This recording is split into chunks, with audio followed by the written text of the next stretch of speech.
We have to do this. A bit of a hill. His mother said, if you're coming to school, you got to bring your sister because they have to go and work in the fields. So this kid carries his 1-year-old sister everywhere. A lot of those kids don't eat in the morning. A lot of those kids, the only place they do eat is at that school. I thought going up that mountain, Mary's meals can reach everywhere that there's a hungry child. Do you see what happens after a simple meal? It just came to life. Love reaches everywhere.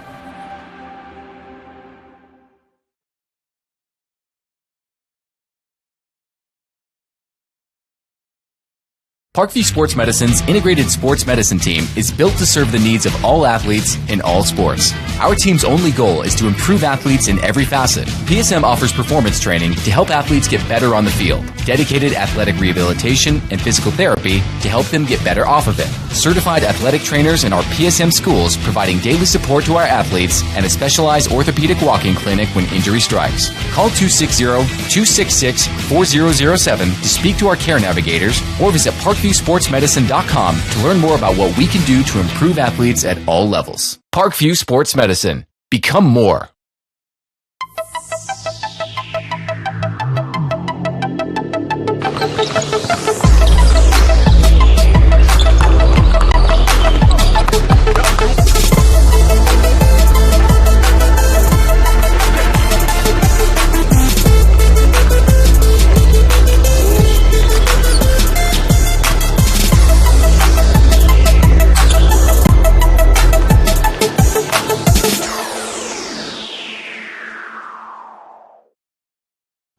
Joint pain, sprains, strains, or a possible broken bone? Make the Parkview Ortho Express Walk-In Clinic your first stop when you have an orthopedic or sports injury. Call 260-266-4007 for more information. Welcome to the Summit City, home to the 260's dedicated high school athletes and fans.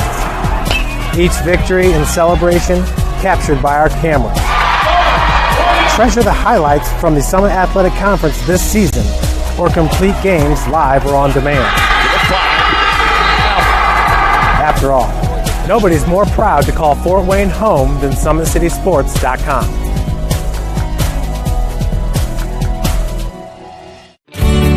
I was once a Southside kid who was led on a journey by high school football. A journey that taught me discipline, toughness, and the skills that made me a success. As a businessman with a CPA license who owns his own firm, I still use the building blocks of high school sports in my everyday life. Someday sports will end no matter what level you reach, but you will be left with the skills to compete in the next game, the game of life. Joint pain, sprains, strains, or a possible broken bone? Make the Parkview Ortho Express Walk-In Clinic your first stop when you have an orthopedic or sports injury. Parkview Ortho Express, located at the Sport One Parkview Fieldhouse, gives you access to quick care and orthopedic physicians when you need it most. Get x-rays, treatment, and referrals to Parkview Care, all in the convenience of a walk-in clinic. Call 260-266-4007 for more information. Thank you for watching Summit City Sports. To help broaden our coverage, we're asking you to become a monthly sponsor to our Patreon account. We produce weekly highlights and live video broadcast. When the Homestead Girls Golf Team won its first state title in program history, we were there. When Fort Wayne brought back 3 state titles in cross country, we were there. We believe in sharing positive stories and setting the standard for how high school sports should be covered. Join us and donate today. This is an invitation to join a movement propelled by people who care and members who have a share in the place they bank. Good morning, Sam. So when you have the chance to get your first home loan, you know an expert will guide you every step of the way. Or when it's time to buy your new car, you'll be treated like more than just a credit score. Good news, ProFed can get you that payment. This is an invitation to a place where simply belonging can help enrich your whole community. ProFed Credit Union. You're invited.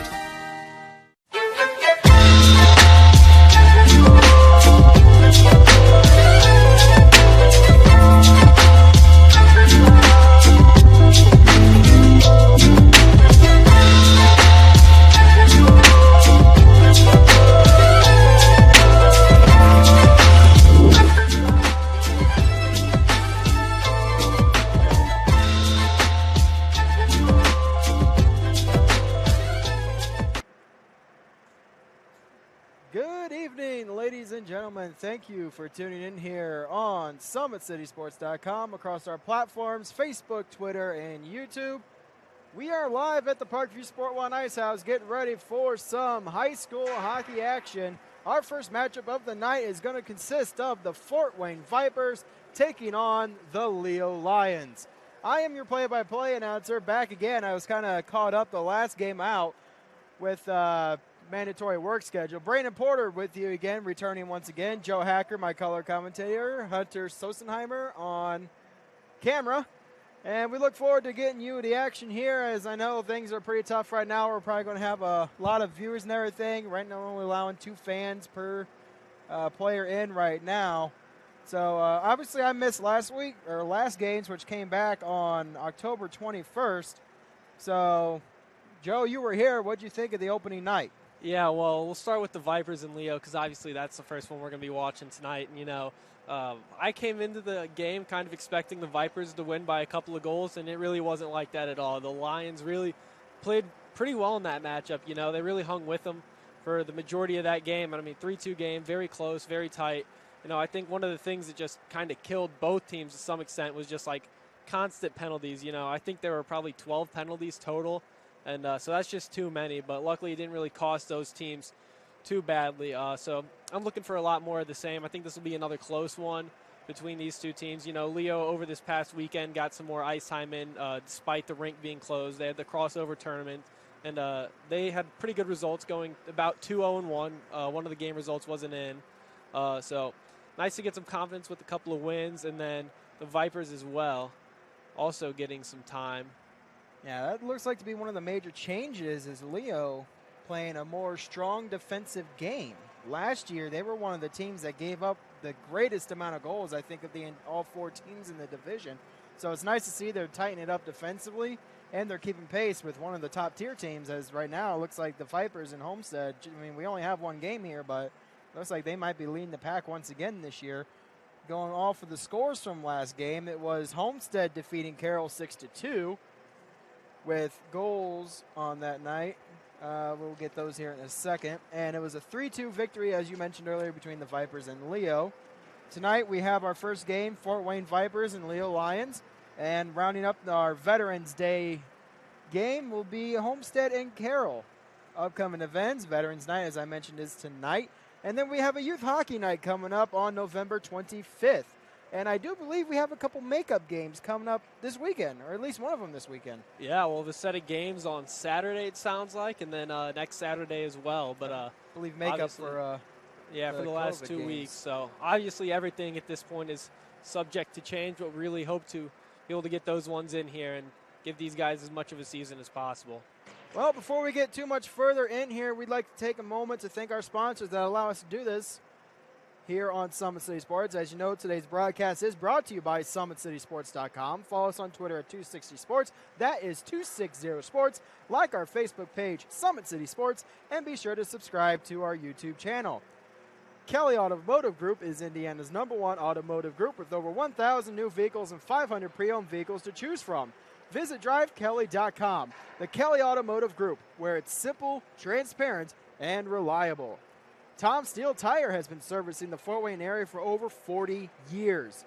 They will help you find the perfect tire for your vehicle and other auto repair services like brakes, wheel alignments, engine diagnostics, and more. Visit their north location at 2620 North Clinton Street or their south location at 3530 West Jefferson Boulevard. Big Eyed Fish has been around the Northeast Indiana area for generations. Like their Facebook pages for updated promotions and enjoy the best fish in Fort Wayne in a family-friendly environment found at Big Eyed Fish. You're invited to join Professional Federal Credit Union, where we get to know you to better serve you. Sign up online in 5 minutes or stop by a branch. Join ProFed today and start owning your financial future at profedcu.org. At Ottenweller Contracting, we invest in our customers by providing peace of mind during the entire process from bid to build. Visit OttenwellerContracting.com for more information. Summit Volleyball trains and builds the highest quality volleyball players in the area, ranging from 5 to 18 years old, Our players are equipped with elite level skills and the foundation of life skills. Jump on board and together we can reach the summit. Anderson Heating and Air Conditioning is dedicated to providing the best possible solution for your home or business. A system and solution that will fit your unique needs. Visit AndersonCoolHeat.com or give them a call at 260-557-0958. El Azteca Mexican restaurant has been a Fort Wayne favorite since 1973. El Azteca recipes are sure to tantalize your taste buds. Visit elaztecarestaurant.com for more information. And finally, iCryo specializes in whole-body cryotherapy, body sculpting, cryofacials, infrared saunas, and compression therapy services. Check out Jalen Smith's signature location on Coliseum Boulevard by Blaze Pizza. And at Parkview Sports Medicine, they continue to lead the way in the Northeast Indiana area. Our specialized sports medicine team offers direct access to physical therapy and sports physicians in our new Parkview Ortho Express Clinic, located at the Parkview Sport One Fieldhouse. No referrals are needed, saving you time and money. Visit ParkviewSportsMedicine.com to learn more.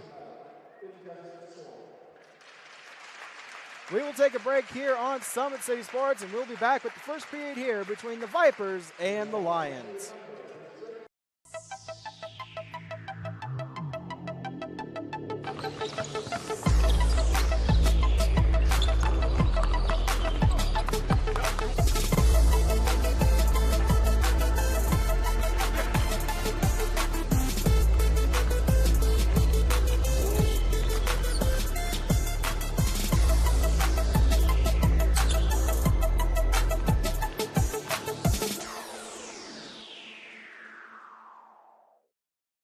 The Kelly Automotive Group is simple, transparent, reliable. Simple. Our customer specialists make buying a car easy and fun. Transparent. Our price listed is the best price. No hassle, no gimmicks. Reliable. Buy with confidence and peace of mind. We work hard to ensure the best value however you shop. Come see us in Decatur at the 2733 Auto Mall and shop 7 brands in one location. The Kelly Automotive Group. Simple, transparent, reliable.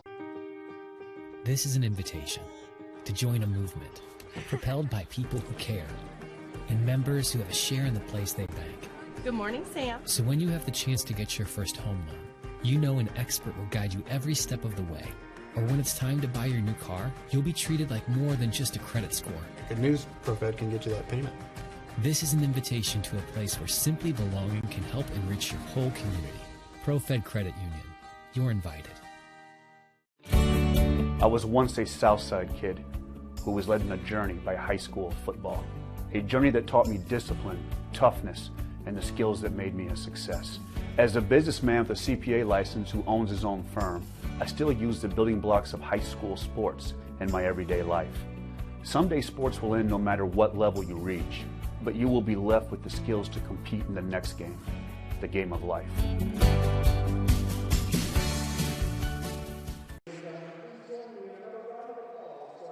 Excited about the place that it put us, and the quarantine hit, and we knew we had guys that were going to work hard at home, but just the idea that we could get a lot of them together working hard at a location with people that know what they're doing was really beneficial. And I think, you know, that training did a great job for those guys to kind of get the ball rolling for them, and they came back in the end of June, early July, and it's like they hadn't missed a beat. They were flexible, they were fast, and ready to lift and run and start playing football, so it was a huge benefit for us. To gain an edge on your competition, it starts with a free one-on-one performance assessment. Call 260-266-4007. Parkview Sports Medicine. Become more. Welcome to the Summit City, home to the 260's dedicated high school athletes and fans. Each victory and celebration captured by our cameras. Treasure the highlights from the Summit Athletic Conference this season, or complete games live or on demand. After all, nobody's more proud to call Fort Wayne home than SummitCitySports.com. Someday, you'll get your knee replaced. Someday, a new hip. Someday can be sooner than you think. At Parkview Ortho Hospital, we want to help you get moving again, So we offer a full range of options for joint pain, including outpatient joint replacements and personalized solutions. It's time to reclaim your life at Parkview Ortho Hospital, because someday is today. Learn more at parkview.com/ortho. Parkview, we believe in. And so we are back at the Parkview Sport One Ice House getting ready for the first period between the Vipers and the Lions. Got a couple on ice officials here. Looks like the main official is going to be Eckwright tonight. Let's see who we got here as linemen. Jim Glick, one of the linesmen tonight. His teams get ready for their warm-ups, it looks like, as we were halted on the warm-ups due to the ceremony that went on here for Veterans Night. So as you notice on your screen left side, the Leo Lions wearing special camo jerseys tonight in honor of our Veterans Day game. And it looks like the Vipers going to stick with their usual reds. Yeah, the Veterans Night jerseys, you kind of got to coordinate that with the team you're going to be playing. Don't want both teams to have a very similar looking jerseys, and luckily tonight we're not going to have to deal with that. Carroll's got their Veterans Night jerseys as well, and we'll have to see about Homestead, but I'm liking these Leo ones. They're pretty clean. The flag over the numbers is a nice touch, and the camo definitely matches the Leo colors, and the logo is nice and prominent. Really nice jersey. They even got the matching socks to go with it. Really, just all in all, you love to see it. I'm surprised they didn't go for the shells as well. That would have been really bold, Brandon. Yeah. Numbers do look nice. It's just the names are going to be a little difficult to read here. But we'll make it work here on Summit City Sports. As you mentioned earlier, it was nice to have that coordination with the two teams. I remember a Comet game. They did a Star Wars night this past season, and someone didn't communicate with Cincinnati, I believe, and they both had a white jersey. And they were pretty identical in style of jersey, so the really only different part that you had to separate the two was just the different shade of red, one being actual red, the other one being orange. Yeah, I remember that was a tough situation there for the Comets. I think they switched jerseys after the first period, I think. Yeah. So, I'm not gonna complain. Got to be honest, I wasn't a huge fan of those jerseys that night. So no, not at all. Works for me, but hopefully we can get back in the jungle here soon in, about a month and a half or so? 2 months? January 15th, so long as things continue hopefully. As long as things go right, I should say. Yeah, hopefully by that point we're really on the downswing of things here with coronavirus. Obviously, kind of surging here in Indiana, going back with a little bit of restrictions today announced by the governor. Hopefully that doesn't affect high school hockey too much. Hopefully we can keep bringing you guys these games and basketball as well as we move into that on some of our other coverage here on SummitCitySports.com.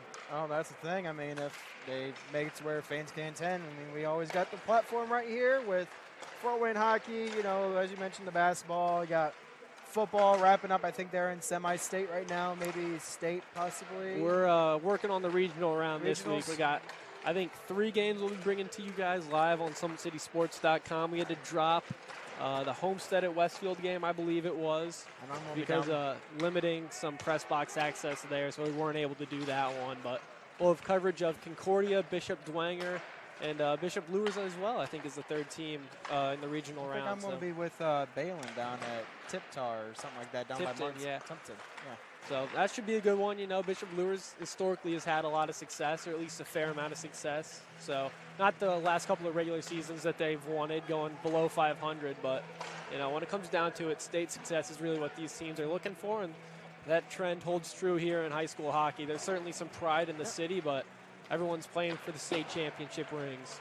Speaking of state here with high school hockey, I think we're going to have, if I remember the play right, I think the play-in rounds are going to be here and at the fuel tank down in Fishers, and I think state's going to be in South Bend at the Icebox this year. Yeah, that would tend to make sense. I know they tend to switch between the three like that. Sometimes the play-in rounds will be in South Bend and Fishers with the finals here in Fort Wayne, or it'll be play-in rounds with here in South Bend with the finals at Fishers. That happened when I played. We had play-in rounds in actually I think we had play-in rounds. Yeah, we had play-in rounds here, and then we finished up in Indy. Yeah, usually the trend lately has been playing the games here because, we got those nice 3 sheets, and Fishers as well, they have 2. I wish when it came down to state finals, instead of having it at the Icebox, I wish they could get it at Notre Dame. That'd be cool. I played on the Notre Dame's got beautiful ice. I remember I went there one time for a crossover game. It's a beautiful arena. I love going over there every year to watch Penn State play Notre Dame. Unfortunately, it doesn't look like that's going to happen this year, but who knows? Still early. The Big Ten College Conference for hockey has only announced their Phase 1 schedule, and there's still hope. Penn State doesn't play Notre Dame quite yet, but it's going to be nice having some more college hockey on TV now because of that's really all that's going to be going on. NHL probably not going to be starting until mid-January, so college hockey is going to be where it's at. And it's going to be good exposure for the schools and the players, really. That's something that will really be nice, too, is the exposure that the college kids will get at. And eventually, some of the products here from Fort Wayne with our Fort Wayne Spacemen might make that jump. One kid that everybody, is kind of keeping their eye on, obviously, Jared Fisher. He lit the league up last year, setting the single-season records in goals and points in a single year. And he's pretty much on track to run up the numbers again this year. Yeah, hopefully he has the chance to. The Spacemen's last 4 games, I think, including this weekend's games, are canceled because of coronavirus. So hopefully those USPHL teams can get everything settled down. We can complete their season as well. Well, let's see here. We get ready for puck drop at the Parkview Sport 1 Ice House. Teams doing their pregame rituals. Let's take a look at our starting goaltenders. First up for the Fort Wayne Vipers, looks like it'll be a returning player with Steven Yeiser is going to be returning. Yep, Yeiser, a pretty solid outing last time around, a .905 save percentage, really rocking those 19 saves. Close game, and he did a lot to keep his team in that one. And on the other side, it looks like it's going to be Morrell again, taking over. So he did Morrell? And he did a great job last couple weeks ago as well as keeping his team in it.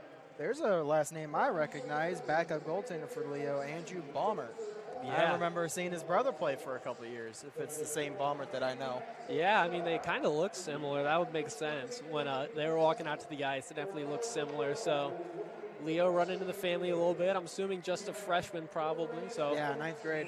When Morrell, I think, graduates either this year or next, it'll probably be his net. But looks like Austin Ormsby's going to be back tonight for the Fort Wayne Vipers. They were missing him last time around. So maybe a little added scoring punch there. It'll be the starters for the Vipers, Reasoner, Ormsby, Ian Scott. For the Lions, I can't even tell. And we have puck drop starting off here in the defensive zone. Looks like number 11, Brown, coming in. Down onto the near side corner, sends it to the far side. And it's out to the point for Reasoner, can't control it. Austin Reasoner, another returning player for the Vipers. He's pressured there. Looks like by, I do apologize here. I got to get used to these numbers on the Leo Lions jerseys. But back in the zone, over to the far side. That one misses. Looks like it's number 29 over there for Leo. If that is, excuse me, that's 39, Dylan Davis. As here comes Reasoner to the far side. Bumped off the boards, kicking it towards the middle. Now he goes back the other way. Out to the point here for a shot. Tipped in front, scores! I believe that one's going to be number 9, Trevor McKinnon, and the Vipers will take the 1-0 lead 49 seconds into the first period. McKinnon getting right back to where he started. He really drove the bus for them last game, and it's him going to the net here and getting this tip on this one again. But that play really starts because of the hard work of Reasoner that entire shift. He really started with the puck, went all the way back and got it, retrieved it, and he's the one that got that puck in the zone, made the play up to the D, and made that goal happen. Great play there all around, and way to get to the net there, Trevor McKinnon. That's, I think, his 3rd goal already this season. Here comes Leo in the zone. That shot blocked. McComb with an assist on that goal. And it sounds like Scully gets an assist on that as well, number 60, Michael Scully. So now it's out to the far side for number 67, Dakota Carter, a returning player. He sends it around to the near side for McKinley to grab. McKinley trying to chip it out, able to do so. Big opportunity potentially coming up, but it's poked away. And it looks like it's going to be right at the red line and knocked inside of the Vipers end by number 95 of the Leo Lions, Owen Park. And now here's an interception.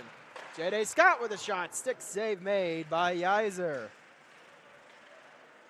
Far side now, picked up by number 49, I believe, of the Vipers. Going to have to get that number here in a second. Yeah, number 49. I believe that's Coke. I think a couple weeks ago his number was misprinted or something like that. We'll take a look and see where he is here on our thing. Darcy Coke, yeah, number 29. So we got to make a note of that. As now it is down inside the zone to be played by Weston Roth. Gets bumped off the play, chipped out for Coke to play, and now it's going to be grabbed by Isaac Demarest. Demarest with it now, turns it over. Now it's the Vipers just outside the goal crease. It rolls on net and covered by the goaltender, Morel. Yeah, folks, we'll have to bear with us here a little bit on some of these numbers tonight. They didn't give us roster printouts this time, so going off the rosters we have on our phone, so might be a little bit of a struggle here early on. So faceoff will be inside of the Leo Lions zone, far side of our position, as it looks like it'll be Ormsby going to the draw. Can't tell who he's up against, but it's a Leo win, as it's now turned over. Here's Reisner. Slow shot along the ice. It's loose in the crease, and Morel will find it. I really like this line combo right now for the Vipers. Ormsby and Reisner are really attacking and doing a pretty good job right now. And it looks like Scully, I believe, is out there as well. Number 96, that's Brady, or wrong team, I do apologize, Robert Gross. All right, well, they're doing a great job driving the bus right now for the Vipers. When they've been out there, the puck has usually been down on this side of the ice. That one's tipped out of the zone near side. Here comes Leo the other way. Here's a shot off the iron and out. That one coming from Logan Robinson, as it's now along the near side. Turned over and put into the zone by, looks like, Maddox Knippen. That is indeed Knippen. Here's the turnover. Robinson tripped up on the play. No call, as that one's knocked out to be played by Brady Scholl. At the blue line, delayed offside. That one rolls on net, and it will be whistled down, as that's one of the rules here in high school hockey, is offside shots on goal will be whistled down. Yep, this one is going to come all the way down. We just got a nice replay there of that shot from Robinson, just absolutely hammering that one off the post. And now they're going to have an offensive zone draw, like you said, because of that shot on net with an offside. Everybody always is a little upset with the, there's a shot and a save made there by Yeiser. I do apologize.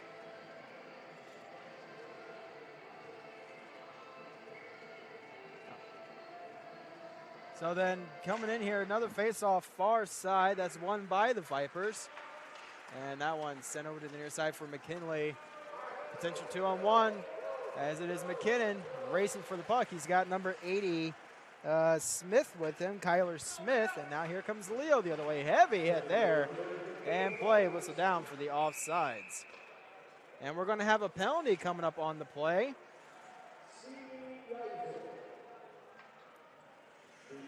Looks like it's going to be on number 14 for the Lions.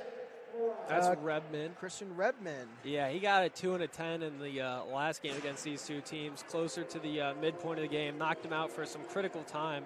He's someone who's a little bit older than some of the younger guys on this team. It's still a fairly young team, so they're going to have to rely on him, and him being in the box again is not going to be great. He got his other minor penalty in the last game as well. And you just don't want to be putting the Vipers here on the power play. Scored 2 power play goals last time around, and they got a great unit out here right now. Running 5 forwards, actually. They ran 4 forwards in the last game, which I thought that was bold for high school, but going with the full 5 now. Here's Ormsby near side, out to McKinley at the point. McKinley back to Ormsby in his skates. Has someone right on him, tripped up on the play. No call, as here comes Leo. Looks like it's going to be Park. Flips it into the zone. Yiser leaves it behind the net for Jared McKinley. A lot of big names here for the Vipers. McKinley, McComb, Reisner, McKinnon, and Ormsby, and that one's whistled down for the offsides. And as you mentioned, 5 forwards on the line. Normally, you see about 4 forwards in a defenseman. The defenseman's really good at making a breakout play, but head coach Stephen Yackley and the assistant coaches, Kaylee Schrag, John Solway, having good confidence with these 5 forwards out there for the power play. Yeah, I think part of it, usually Knoblau is the defenseman on this unit, and I don't, just scanning the bench, I don't know if I see him over there right now, so he could be out, and they're deciding that they'd just rather go with the 5 forwards. McKinnon bringing it inside the zone near side corner. He's pressured, now sends it to the far side, still with possession. Trevor McKinnon out to the point for McKinley. That's in his skates. Gets it over to Ormsby. Minute left on the power play. Ormsby walking in. Shot saved. Rebound cleared out by the defense. I believe that was Logan Robinson. Pressure behind him. That is number 11. That is Logan Robinson right now with the pressure. Good battle between these 2 players, McKinnon and Robinson, as McKinnon gets inside the zone. Heavy hit there, standing up. I believe that was Parker Ray. Good returning defenseman there for Leo. That'll definitely be a confidence boost and a leadership boost here. Good dangles, and another heavy hit by Ray.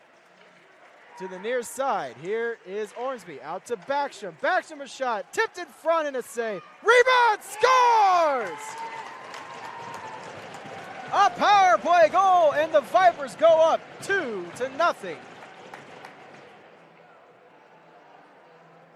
You see the nice moves here. Gets taken down by Parker Ray, just laying some absolute body here, doing his thing. But way to get this puck back up high, just fire a shot on net and get to the right areas there and bang it home. That's one thing the Vipers have done pretty well so far this season, is getting to the front of the net areas. You saw it on the first goal with the tip, that one again, and their goals in the first game. I think all 3 of them were from that area there, kind of in between the hash marks and the top of the circles. So they're doing a great job of that right now, playing the game the right way. So another face-off win for the Vipers. Reisner will get the goal.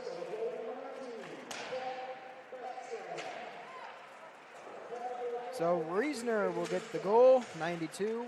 The assist from Backstrom.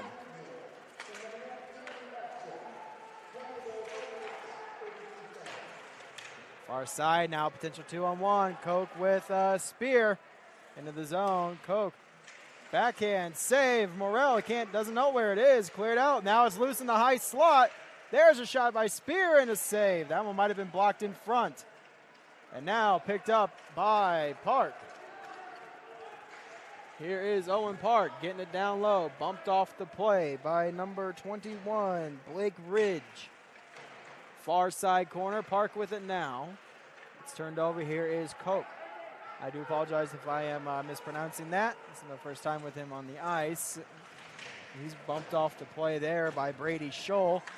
And now it's out to the point, kept alive by Keaton Rice. That one sent into the zone. This one picked up potentially by Anthony Serafini. I believe that's number 22 there in the high slot. Now tied up along the far side boards, and it's sent down low to the far corner.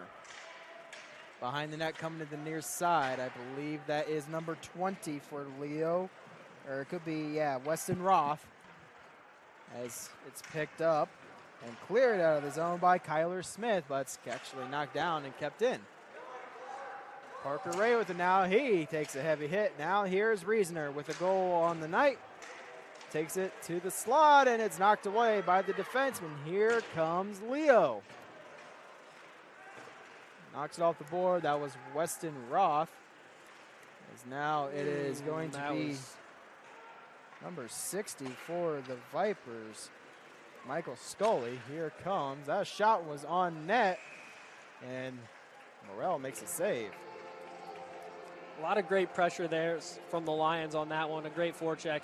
And I want to look at this play because this is just, when you're under pressure, that is just a play that you cannot make. young player.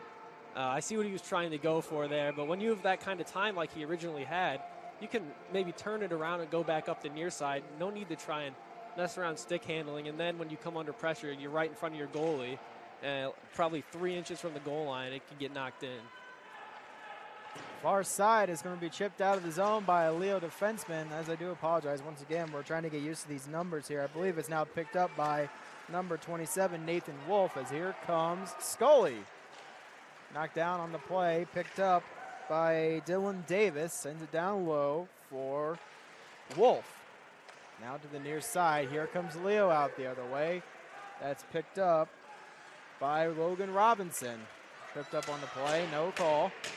Yes, it's picked up now by Keegan McComb. And it's knocked off his stick. Here comes Leo in the high slot. Shot, save made by Yeiser right into the breadbasket. That shot coming from, I believe, Dylan Davis. Good job here. He's under a lot of pressure here. A lot of stick checks from McKinley. Still gets a good shot on goal there. Great effort and way to stay with it. Yeah, a lot of times when they're getting really hounded on the stick, sometimes they'll send it to the corner or try to pass it to someone else, make some room. Good job there keeping cool and calm. Chance in the mid slot, number 55, Desmond Fiedler. As that one's sent around to the far side and out of the zone. Here comes the Vipers. Picking up speed is Jackson Bertels. I do apologize if that one's also messed up. I'll make sure to get these pronunciations for our game on Saturday. As now it is picked up and sent to the near side by John Spear. Make sure to print these rosters out too. That'll help. Near side, here's Koch. Pressured now by number 22, I believe that's Anthony Serafini. Here comes Leo the other way. That one blocked out. And there's a heavy hit in the neutral zone. That one's going to be on Fiedler. That could potentially be a knee if I saw that one right. Yeah, we'll see if we got it here on the replay. No, that one's going to be just out of frame, so we won't even bother with that. But that's actually going to be on the Vipers. Actually, it's on wow, it's on Viper. I thought it was going to be on on Leo. I do apologize. It's Backstrom who gets the gate at the 5:42 mark. Remaining here in the first. Getting a talking to there from Coach Kaylee Schrock, so that gives you an indication of what the penalty probably is. Fanning on the point shot was Ray.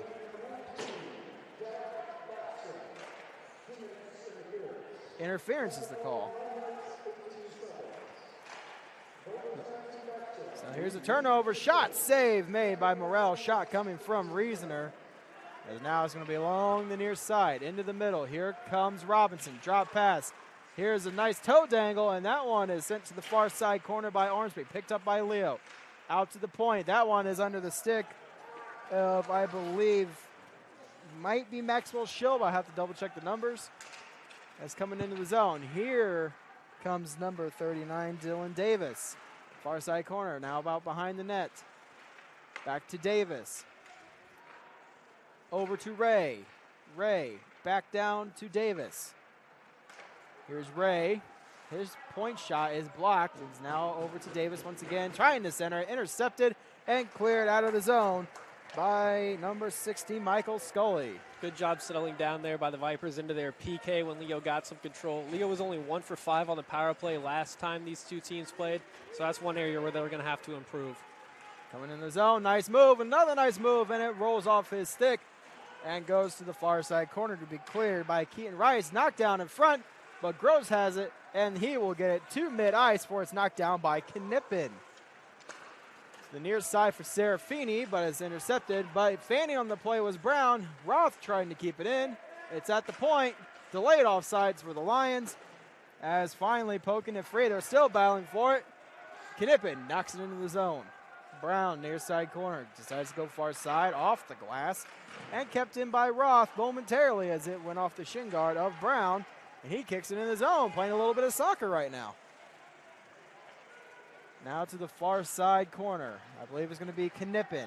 Getting it up to Roth. Power play over for the Lions. Now it's inside the zone, rolling just wide of the net. Morrell kind of tips it back for Knippen to play. It's knocked down in front, but is going to be picked up by J.D. Scott. Here is Bertles trying to get it in the zone. Cannot, so it's going to be cleared in by Scully. Around to the far side. Off the boards, up to Owen Park. Park tries to go for a pass. Nobody was there. Icing will be waved off. This is going to be picked up, but falling on it was Keaton Rice. Now to the near side. Out of the zone, going to be played by Park. Turnover, here comes Spear into the zone. John Spear with it now, goes far side. Poke checked on the play by Dakota Carter. And another heavy hit there, and it's going to be a penalty on Leo. So the Vipers will go back on the power play. They are already 1 for 1. One of the really encouraging things right now for the Vipers is that their young players have been really solid for a lot of this game. You know, last year it was a team where I think all but maybe 3 or 4 players were seniors and juniors. So, you know, this year obviously there's going to be a little bit more of that youth, and they're going to have to use those guys to fill up some of the losses that they had with those senior guys. And that shift right there was a great example of those guys just working hard, doing the right things. We've seen Scully have a couple of chances. Those guys have been pretty involved. There's a shot from the point by McKinnon that's blocked. It's going to be Redmond with the cross-check call. As is now played to McKinnon. Trying to go back to McKinley. Intercepted and kept in by McKinnon, but he accidentally knocks it out trying to stick handle. Here is McKinley. He'll backhand it to the near side for Ormsby. Over to McKinnon. McKinnon into the zone. Taking a look at his options. Pressure now by Ray. Cuts to the middle. Now back to the far side corner. Now again with a move. Now it's over to Ormsby. Or excuse me, Reisner to Ormsby now. Ormsby over to McKinley at the point. There's tip in front. Shot saved by McComb. Rebound and another save by Morrell. Loose behind the net. Now a chance. Oh, Ormsby. Ormsby a drive, and it's wide of the net. Trevor McKinnon out to the point for McKinley. McKinley back down to McKinnon. Far side boards. It's intercepted and trying to clear it. Able to do so. Here comes Park. Short-handed breakaway. Park. Backhand. Knocked off his stick by McKinley. McComb knocks it into the neutral zone. Played now by, looks like, Scholl. Geyser leaves it behind for Scully to play. 45 seconds remaining here on the man advantage for the Vipers. Here they come into the zone. Scully out to the point for Bertles. Bertles a shot. That one is deflected wide by Scholl. Reisner, this would be near side corner, as it is going to be Bertles, near side boards, right around the hash marks. Comes out to the point. Saucer pass over to Scully. Down over to Backstrom. That one shot on net, sticked away by Morrell. 15 seconds remaining on the power play. Bertles down low. 1 minute remaining here in the first period. Bertles, near side boards, about the hash marks. Centering feed blocked in front, and here comes Leo the other way. Into the zone is going to be played by Robinson. Robinson a shot. Save made by Geyser, and he hangs on. Start out this one by looking at that chance for the Vipers earlier. Great play by McKinley, just kind of softly feed that one down there into the high slot, and just continuing to make that kind of play. That high play is absolutely fantastic. And I will take another look at that Park breakaway that they had just after that sequence. That the defense did a great job getting back and knocking this one away. Another thing I wanted to touch on real quick, that second power play unit, I don't know if you were paying attention or not, but like I was saying with the youth guys on this team, on that second power play unit, 4 of the guys out there were first-year players on this team. Now, that could have just been because of how the line changes were working out with the power play coming to an end, but nonetheless, something to check out. Definitely might be showing a lot of faith by head coach Yackley. Here's a turnover for Spear. Drop pass for Koch. And now it's going to be, looks like poke checked over across the way, and now it's out of the zone for Ridge to be playing in. He's chased down. Now to the near side. That one's off the skate of number 5 of the Lions, Aaron Amick. Might be Amick, I do apologize. Here's Ray, sends it down low, tipped in front by Amick. And here is Brown off the boards. John Spear can't knock it down. Blocked in front by Koch. Kept alive in the zone by Robb. No, it does not. As here is the end of the period. 2-0 is our score. The Vipers with the lead, coming off goals from number 9, Trevor McKinnon, and Austin Reasoner. We'll take a break here on Summit City Sports and be back with the second period. This is an invitation to join a movement propelled by people who care and members who have a share in the place they bank. Good morning, Sam. So when you have the chance to get your first home loan, you know an expert will guide you every step of the way. Or when it's time to buy your new car, you'll be treated like more than just a credit score. Good news, ProFed can get you that payment. This is an invitation to a place where simply belonging can help enrich your whole community. ProFed Credit Union. You're invited. I was once a Southside kid who was led on a journey by high school football. A journey that taught me discipline, toughness, and the skills that made me a success. As a businessman with a CPA license who owns his own firm, I still use the building blocks of high school sports in my everyday life. Someday sports will end no matter what level you reach, but you will be left with the skills to compete in the next game, the game of life.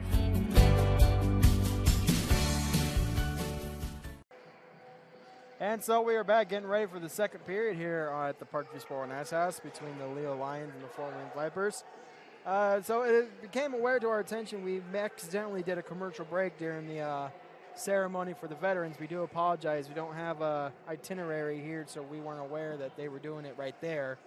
Normally, I thought they did it after the warm-ups, so that's why it got a little confusing. Yeah, just a mistake. It'll be corrected for the next one, but unfortunately, I won't be for these players out here. But of course, a happy Veterans Day to all of our veterans out there. We love and appreciate all that you've done for our country that allows us to come out here and do stuff like this because of your sacrifices. So, start of the second period here, out to the point, kept alive by number 11, Christian Brown. And now here comes Leo. Bumped off the play was Logan Robbins. McKinley with the now far side. Sends around the boards. Out to the point, Ray keeps it alive. That one wide, it will roll back towards the near side of the net. This is picked up by Robinson. Down low, near side. Trying to get it out is going to be Trevor McKinnon. Flipped up, that one ruled onside. As it's now to the near side, Dakota Carter challenging Jared McKinley. That one, far side corner now for McComb to play. McComb drops it down low for McKinley. Trying to center it to McKinnon as it rolls between the two defensemen and inside of the Vipers zone. That one off the boards. Scully clears it to the neutral zone. Ray flips it back in. That one behind the net now to the far side. Scully comes back to the near side. McKinnon, stretch pass up to McComb. Pressured now along the near side. That one's backhanded in by Gross. And Morel looks like he'll leave it go as here comes Leo. That one's knocked down by Gross. That's now picked up and brought into the zone by Scholl. Or excuse me, that's J.D. Scott. Roth out to the point. Here's Knippen. Back down low for Roth. Tied up there. Rice goes down on the play. Reasoner battling with Roth. Reasoner gets possession. Goes near side. Through the feet of J.D. Scott. Reasoner tries to cut back to the middle. That one sent down the ice is going to be played by Scholl. Looking for a pass to number 22 of the Leo Lions. That is Anthony Serafini. But it was not completed as play is now inside the Leo zone. Tied up along the near side. Reasoner with possession. Tries to direct it towards the middle. He's going to get it back from Ormsby. Back to Ormsby from Reasoner. Back to Reasoner. Along the side of the net. Backhand try. And it is gloved by the goaltender Morel.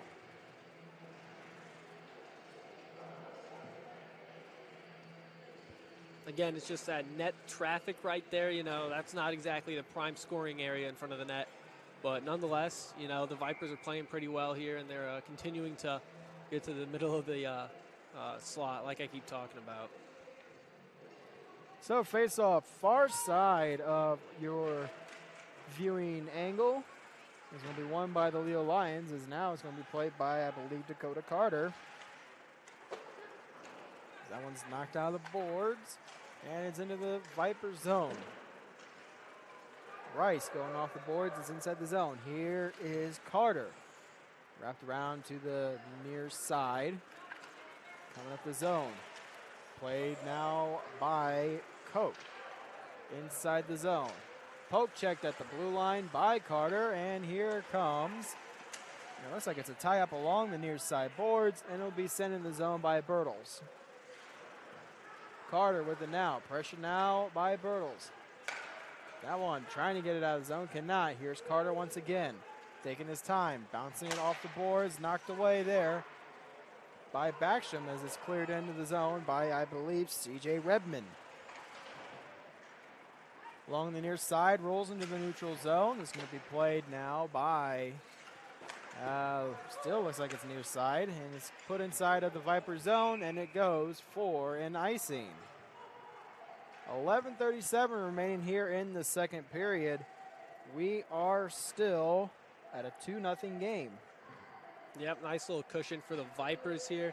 A team this talented, you know, they're going to continue to try and capitalize on this, but, you know, that 3-1 lead they had going into the third period of the last time these two teams met, barely held on to that one. Still a 3-2 game, so this one's obviously far from over, just a few minutes removed from the second period. So face-off won by the Vipers. McKinnon tried to make a shot happen. It was blocked in front as now, I believe, Scully sends it to the near side. Excuse me, that was Kyler Smith. Here's a shot by Brown, safe. Rebound loose and cleared away by a line defenseman. Morrell, no stick on the play. Here's Smith. Sends it to the near side corner. Morrell will get his twig back. And here is McKinley, knocked down on the play. Picked up now by McKinnon. Shot wide of the net. McKinley, near side. Drop pass, looking for a Viper. It's intercepted by Ray. Parker Ray cuts through the middle, far side, flips it out of the zone to, looks like number 39. I believe that's Dylan Davis. And here comes McKinnon. Save made, rebound, scores! Trevor McKinnon, his second of the night, and it's 3-0. McKinnon's really just a goal scorer this year. We'll take a look at this one on replay. Does a great job of making sure he follows up his shot. You'll see this first one doesn't go in, and he just sticks with it, taps home the rebound. That's a great goal. And he also had McKinley there on the other side for an option. Thought he might make that play. Those two have some great chemistry, but McKinnon doing a great job keeping it for himself. And I think that's what, his fourth this year? Nope, just his third. Only one goal in the last game. My apologies. So face-off won by the Lions. We'll see if there's any assists on that play, as here's Ormsby. Back down low to Rice. Near side.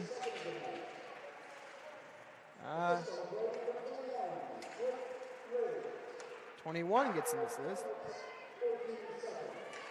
So Blake Ridge gets an assist on the McKinnon goal, and here's a 2-on-1. Ormsby to Reasoner. Scores! Austin Reasoner gets his second of the night, and it's 4-0.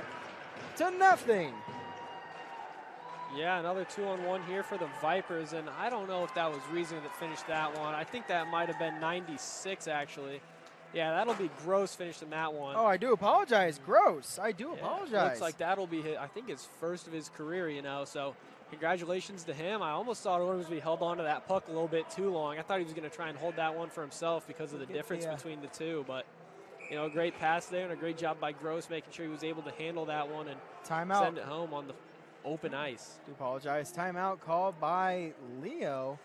Can you get one more look at that real quick, please, and see if it was number 96? If so, I do apologize. Ormsby, yeah, number 96. That is Robert Gross who will get the goal. I do apologize on that one. I thought that was Reasoner. So Gross gets the 4-0 goal. We'll take a quick break here on SummitCitySports.com.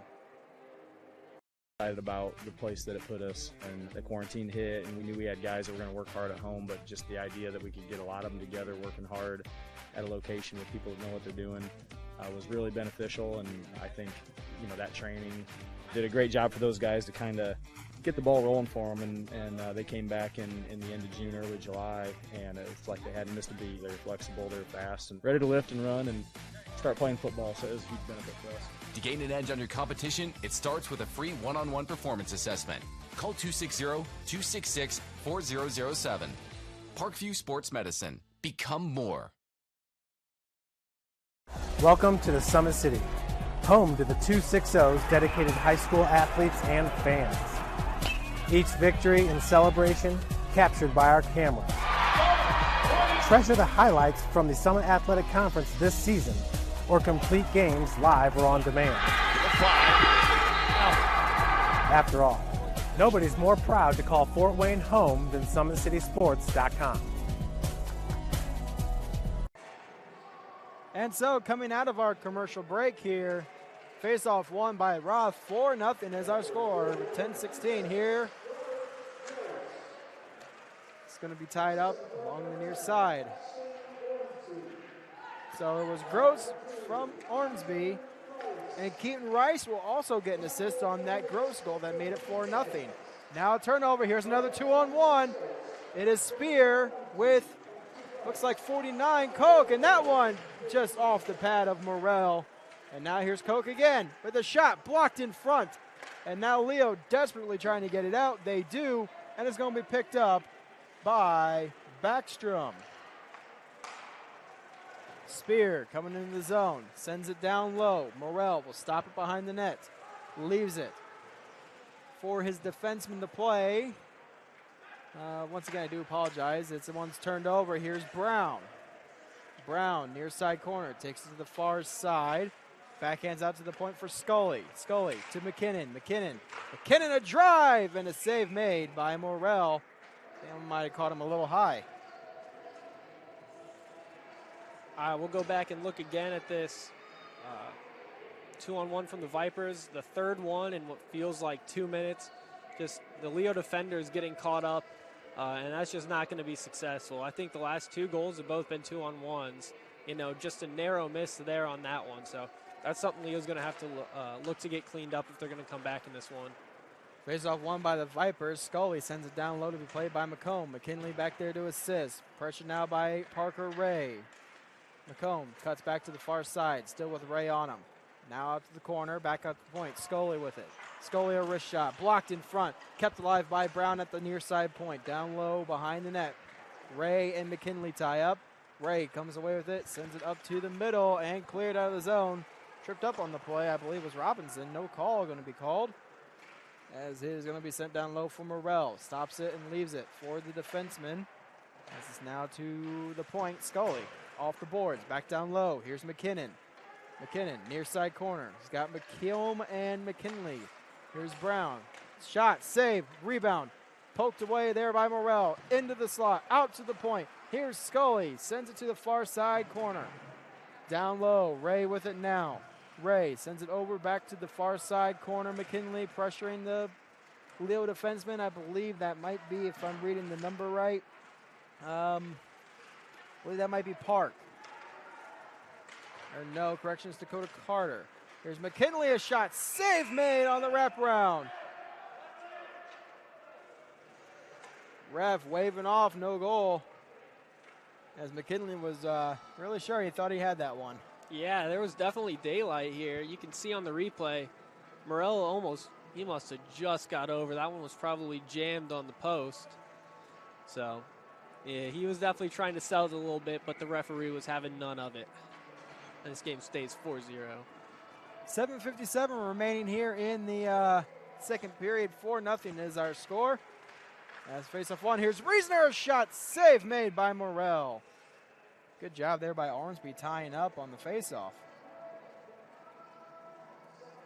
Yep, just a classic quick shot off the face-off play here. You see Reasoner just step into one. And we'll see if they try and do it again here on this face-off. This one's won by Leo, and breaking out is going to be J.D. Scott. Sending over to the far side, picked up by Anthony Serafini. Out to the point. Now it's into the neutral zone. Scholl with possession. Goes far side. I believe that is Knippen. It is. Diving play by Ormsby.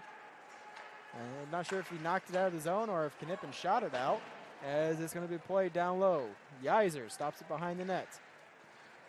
Now it's broken up. Here's Leo with an opportunity, and now it's going to be knocked off by number 80, Kyler Smith. Now Leo bringing it to the near side, bumped off the play. Off the boards, into the neutral zone. Now down inside the Leo end. Scholl sends it up. Ice. It's now in the neutral zone. Reasoner gets it back inside the Leo end. Backhands towards the net. Blocked in front. And it's going to be C.J. Redmond with it near side corner. Wraps it around to the far side. Scully with possession. Michael Scully walks the line. Doesn't get much on it. Now poked away by Koch. Sends it down low from near side corner. As it's going to be up in the air. Bertles takes a heavy hit from Owen Park. As it is Bertles once again near side corner. Coming away with it is Leo. The Lions breaking it out. Here comes C.J. Redmond. Redmond bumped off the play there by Scully. Here comes Koch. They can't quite get a handle on it and is back inside the Viper end. Keaton Rice with possession. Over to the far side, Bertles. Now back to Koch, near side corner. Poked at the line. It's going to be grabbed by Park. Can they keep it inside the zone? The Vipers do, but it's batted out, I believe, by Redmond as it rolls to be played by Michael Scully. Scully up to Koch. Sent up the ice for Spear. That one coming inside the zone. John Spear with possession. Takes it to the near side corner. And coming away with it, here's Koch. Shot! That one's off the back of the net. Back down low, near side. Spear trying to get a pass from Bertles. As here comes the Leo Lions. That one rolls inside the zone, and play will be whistled down for the offsides. Boy, Brandon, your voice must be getting a little tired. Constant action here at the Ice House. It feels like we're going quite a while in between whistles. Good for the intensity of this game. These guys just continuing to go at it. Lots of back and forth action. So face-off will be just outside of the Vipers zone, near side.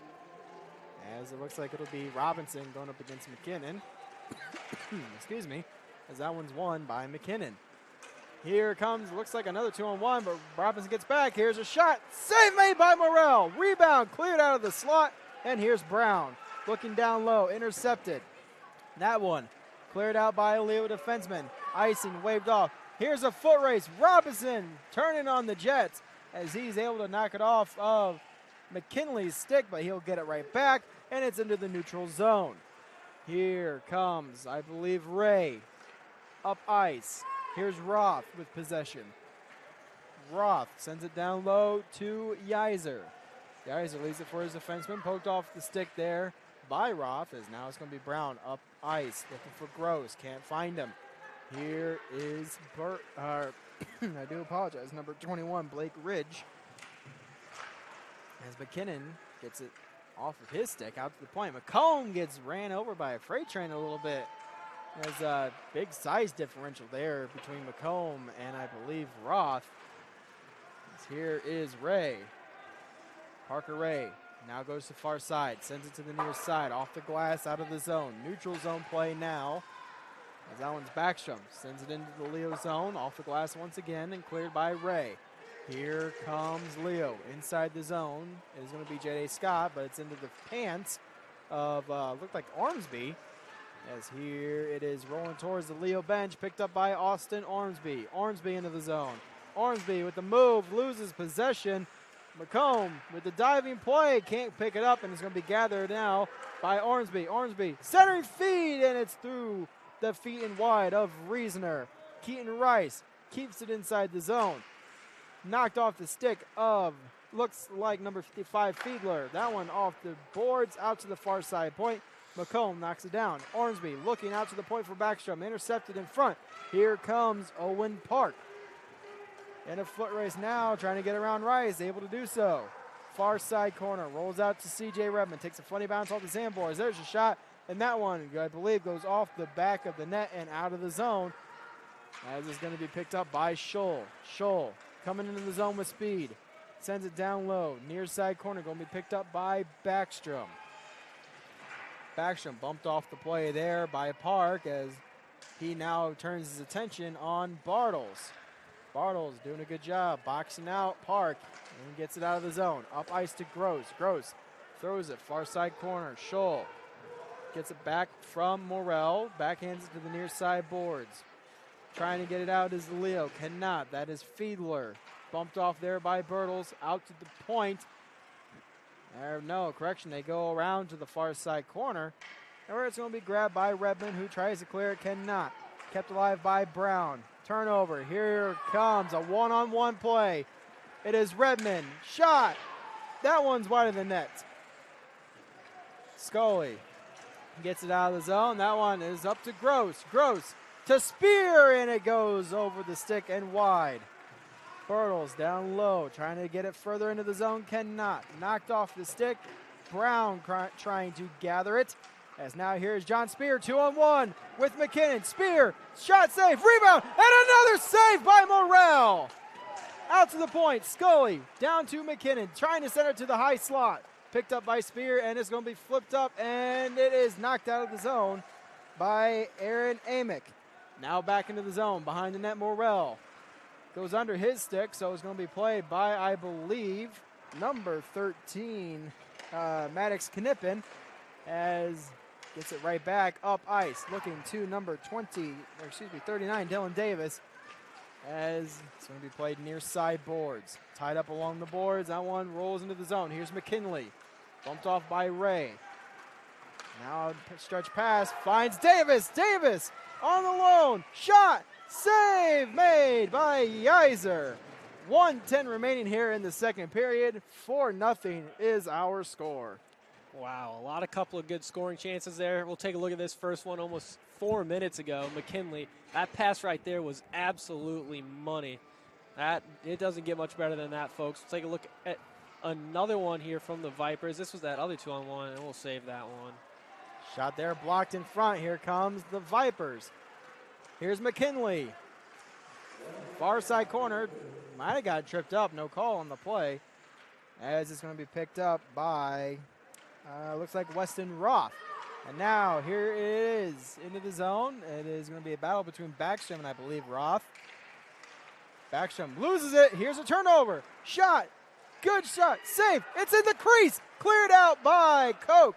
And it's going to be gathered in by McKinley. McKinley kicks it to his stick. Poke checked at the line. 30 seconds remaining here in the second period. Out of the zone. McKinnon goes back to number 21, Blake Ridge. Sends it up ice into the Leo zone. Icing waved off. Gathered in now by number 47, Isaac Demarest. Over to the near side boards for Parker Ray.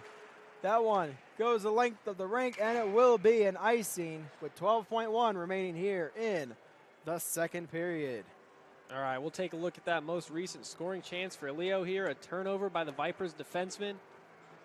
Kind of a tough angle shot there, but it almost trickles through on Yeiser. Good job by Yeiser going into what's known as the vertical horizontal goaltending stance along the board, or along the post, excuse me. Still plenty of time here for both teams. Out to the point is going to be Rice. Shot along the ice, knocked down front. Ormsby tries to center it. 5 seconds remaining here in the second period. Tied up along the corner with 1 second, and that will do it. The Vipers will take a 4-0 score into the intermission. We'll take a break here on Summit City Sports, and we'll be back with your second intermission recap. Where we have to do this? A bit of a hill. His mother said, if you're coming to school, you got to bring your sister because they have to go and work in the fields. So this kid carries his 1-year-old sister everywhere. A lot of those kids don't eat in the morning. A lot of those kids, the only place they do eat is at that school. I thought going up that mountain, Mary's meals can reach everywhere that there's a hungry child. Do you see what happens after a simple meal? It just came to life. Love reaches everywhere.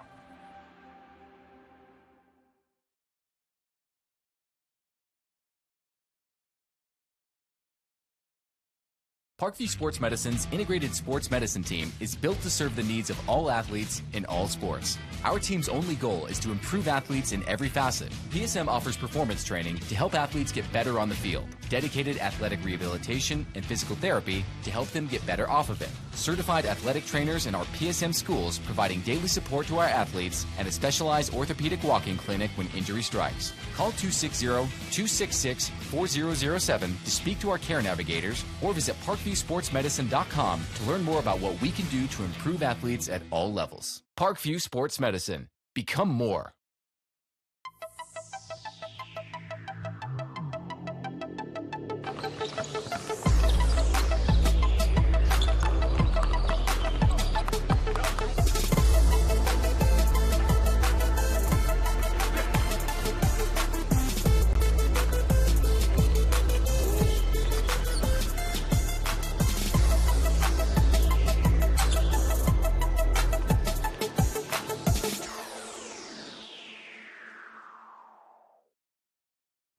Joint pain, sprains, strains, or a possible broken bone? Make the Parkview Ortho Express walk-in clinic your first stop when you have an orthopedic or sports injury. Call 260-266-4007 for more information. Welcome to the Summit City, home to the 260's dedicated high school athletes and fans. Each victory and celebration captured by our cameras. Treasure the highlights from the Summit Athletic Conference this season, or complete games live or on demand. After all, nobody's more proud to call Fort Wayne home than SummitCitySports.com.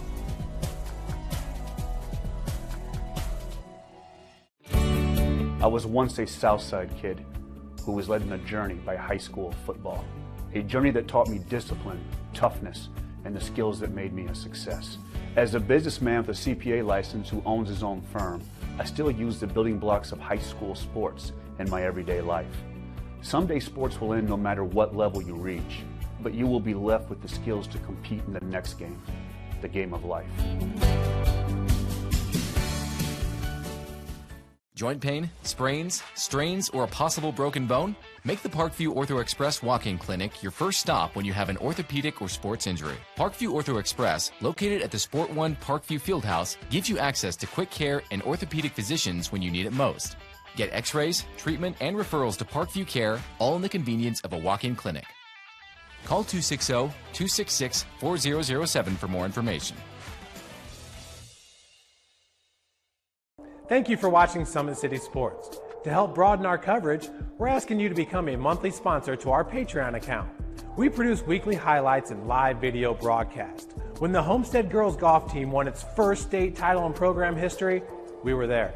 When Fort Wayne brought back 3 state titles in cross country, we were there. We believe in sharing positive stories and setting the standard for how high school sports should be covered. Join us and donate today. This is an invitation to join a movement propelled by people who care and members who have a share in the place they bank. Good morning, Sam. So when you have the chance to get your first home loan, you know an expert will guide you every step of the way. Or when it's time to buy your new car, you'll be treated like more than just a credit score. Good news, ProFed can get you that payment. This is an invitation to a place where simply belonging can help enrich your whole community. ProFed Credit Union. You're invited.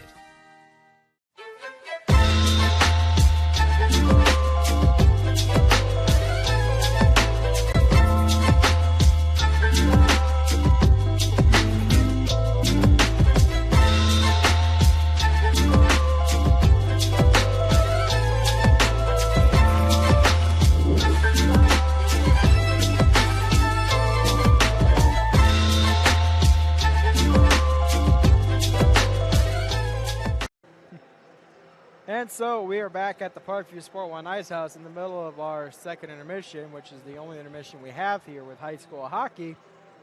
Between the Leo Lions and the Fort Wayne Vipers, the Vipers are maintaining a 4-0 lead over Leo. And let's take a look back at how we got this far, recapping our scoring summary here in the first period. It was Trevor Mckinnon opening up the scoring first at the 14-11 mark, 49 seconds into the first period. So I got to remember, I do apologize on my scoring summary. I write down the time that's on the scoreboard. And then that was the first of the game that made it 1-0 in favor of the Vipers. And then later on in the first, it was Austin Reasoner picking up a power play goal with the assist from Backstrom at the 10:15 remaining in the first period. Penalty summaries in the first period. C.J. Redmond picking up a slash at 11:16 remaining in the first period. That one was inevitably scored on. And then it was number 19, Sam Backstrom, picking up an interference at the 5:42 mark. That one was killed off by the Vipers. And then Redmond once again picking up a cross check at 2:47, and that one was killed off by Leo. So we ended the second period with a 2-0 score in favor of the Vipers. And then once again, it is going to be Trevor McKinnon picking up his second at the 10:46 mark of the second period. And then it was Gross picking up a beautiful 2-on-1 goal between him and Ormsby at the 10:18 mark, roughly 38 seconds after the Trevor McKinnon goal. That made it 4-0. That is where we currently stand. No penalties in the second period that we saw. So pretty short, sweet, to the point. Joe, how are you liking the game so far?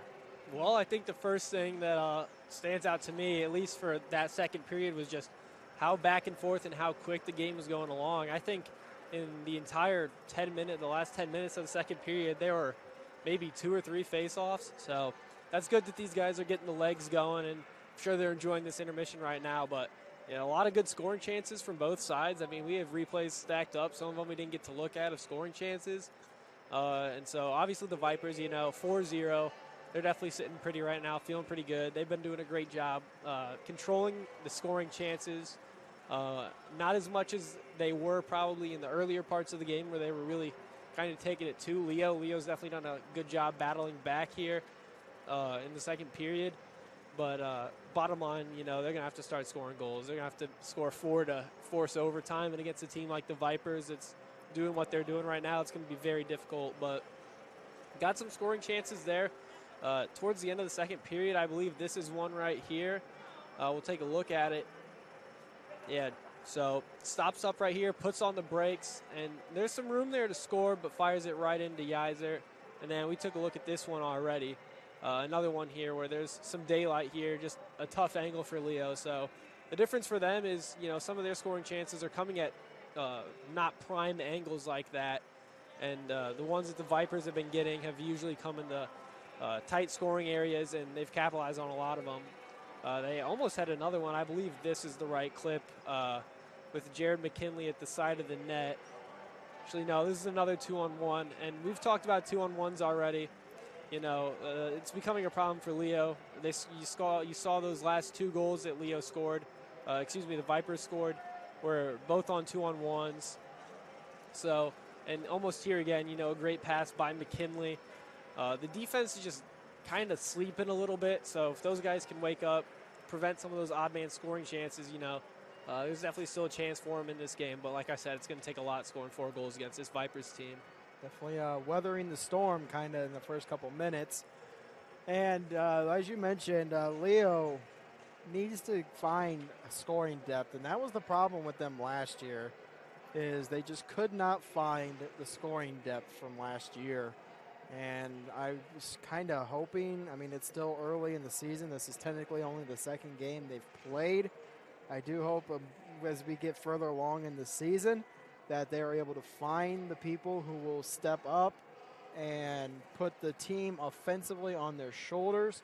I know they've had a lot of talent lost in the last couple of years up front with the Robbins brothers being out. Freebie, he was a defenseman. He was a very good point getter. The list can go on with the goal scorers that Leo had that have graduated. So right now they really need to find the players who are going to step up big time and get the offense on the right track.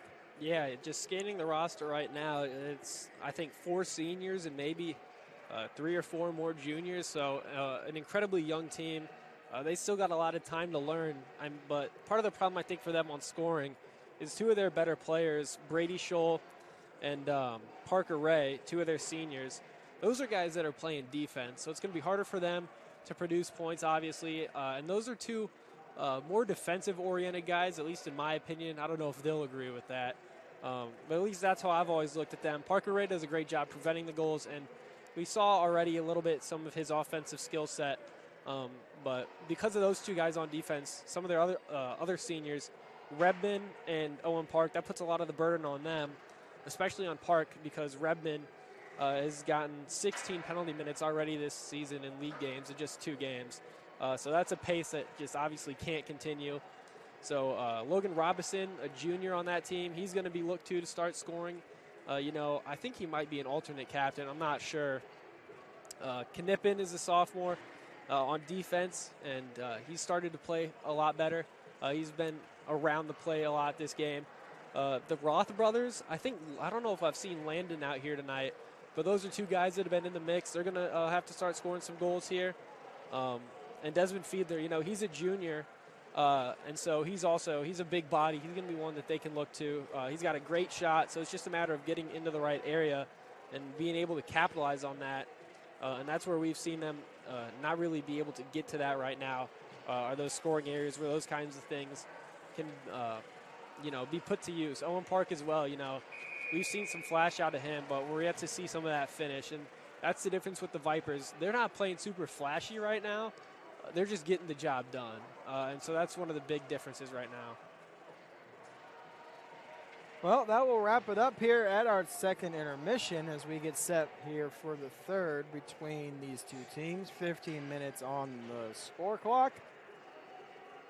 And one thing I'm pretty sure head coach Steve Yackley over there talking with his team is just lock it down defensively. Don't give Leo too much opportunity to get some momentum built. On the other hand, obviously they're looking for someone to get a goal and try to capitalize on the momentum that they gain from that goal if they can get it. Yeah, and when it comes to locking it down, they're blessed with a very solid goaltender in Yeiser. He had a really good season last year, so him returning for them, there was some doubt about that. Thought he might go play juniors, but he's back with them, so that's definitely a big advantage. Morel also experienced goaltender, second team All-City last year, but the Vipers obviously just benefit from an older group, a more experienced group, a more offensive group. So they really just, I hate to say it, but, it's an older team versus a younger team. So this is about more of what I expected, not maybe this much, but, I think Leo they still have some growing to do. And by the end of the year, I'm confident that they'll be able to grow into it with what they showed in the first game. So off the draw, here is number 11. I believe that was Brown as he sends it down low.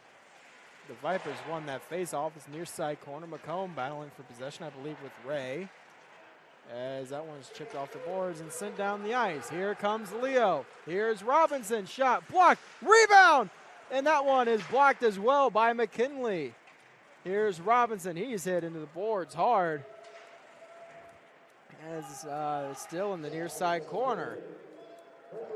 Still tied up. McKinnon finally gets it loose. It's over to Knippen to Scholl. Scholl back down low. Back out to the point for Scholl. That one's wide. And it's going to be a foot race between Scholl and Trevor Mckinnon as it rolls to the near side corner. Good job there, just making sure it was a simple tie-up along the boards. No big hits necessary on that play, as is now played by Rice. Tips it into the zone. Icing waved off. Morel leaves it for Scholl. Scholl, far side, off the boards. Going to be played by Ormsby. Wraps it down low, near side corner. Going to be played by Fiedler. Over behind the net once again, Scholl. Pressure now. Here's a turnover, and it's loose behind the net. Far side, his own Park grabs it, and he brings it near side. Pressured by Reasoner. Poke checked away. Grab now by Gross. He's hit hard from behind. As now here's Ormsby out to the point. Can't quite get there. That one's cleared out the length of the rink.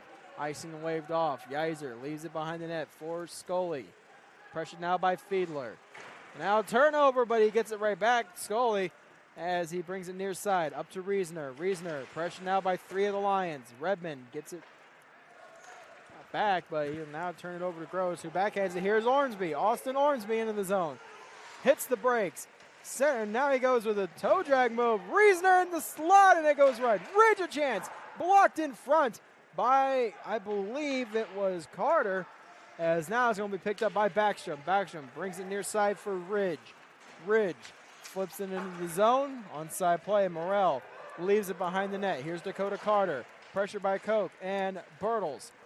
Bertles brings it near side. Once again, I do apologize. I'll make sure I get the official pronunciation for that for Saturday's game. Here's near side. Point. Ridge with a drive. Goes far side corner. Picked up by J.A. Scott. Over to Sam Backstrom in the neutral zone. Backstrom over to John Spear near side. Gets it inside the zone. As it's sent towards the net, it's going to be picked up by number 76 for the Leo Lions. Turnover, here's a shot. Save made by Morel. And it's going to be gathered in. That was Dane Siebert, I do believe, is how you pronounce that.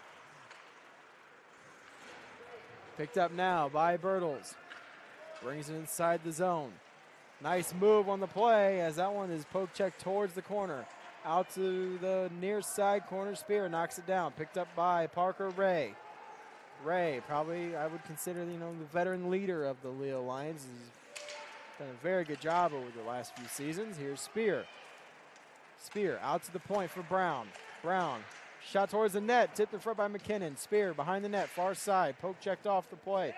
And now it's played by J.D. Scott, far side corner, wrapped around to the near side. John Spear with it now, off the boards, back to the far side for Koch to play, and he gets it out to the point for McKinnon.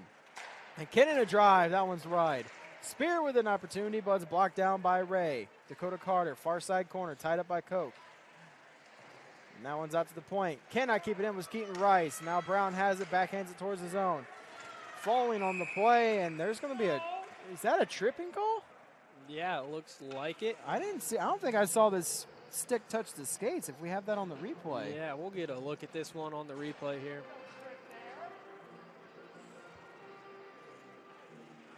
I don't know. It doesn't look like it. I don't think I see any connection with the skate there, to be honest. So I think Leo might actually get a little bit of a freebie power play on this one. Yeah, we'll try and take another quick look at that while the Vipers get their line settled. And that one is close, but we'll take the referee's word for it because regardless of what happens, it's going to be McKinnon in the box. Yeah, and he'd obviously had the better angle than what we do up here. Top of the new Indiana Tech locker rooms that have been recently constructed. As you may have noticed, we are currently on rink 3 instead of rink 1 this year. A little bit of a move that happened during the offseason. So Leo Lions power play now. Here comes Davis. Davis into the zone. Drop pass. Here's Amick, and it's poked off his stick. Grabbed now by Knippen.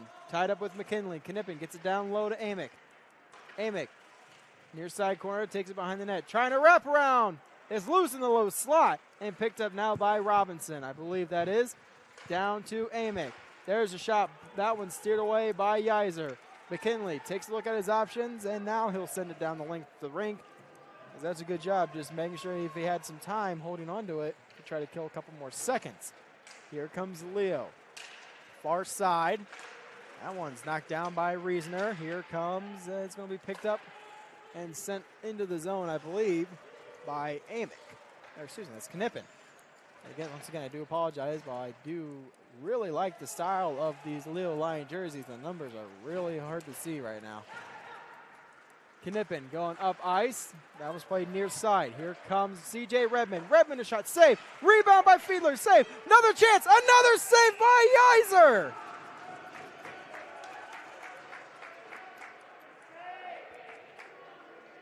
Oh, my goodness. What a flurry of saves by the goaltender, Yeiser. Yeah, we'll get a look at this one on the SummitCitySports.com replay. And this whole thing starts, you just barely don't see it in the frame, but that's just a pinch that really shouldn't happen from Ridge. And you see it leads to a 2-on-1, and Yeiser kind of bails him out there. But in that situation, you like to see him kind of just stay back a little bit, try and knock the puck away, but you don't need to necessarily step up on him.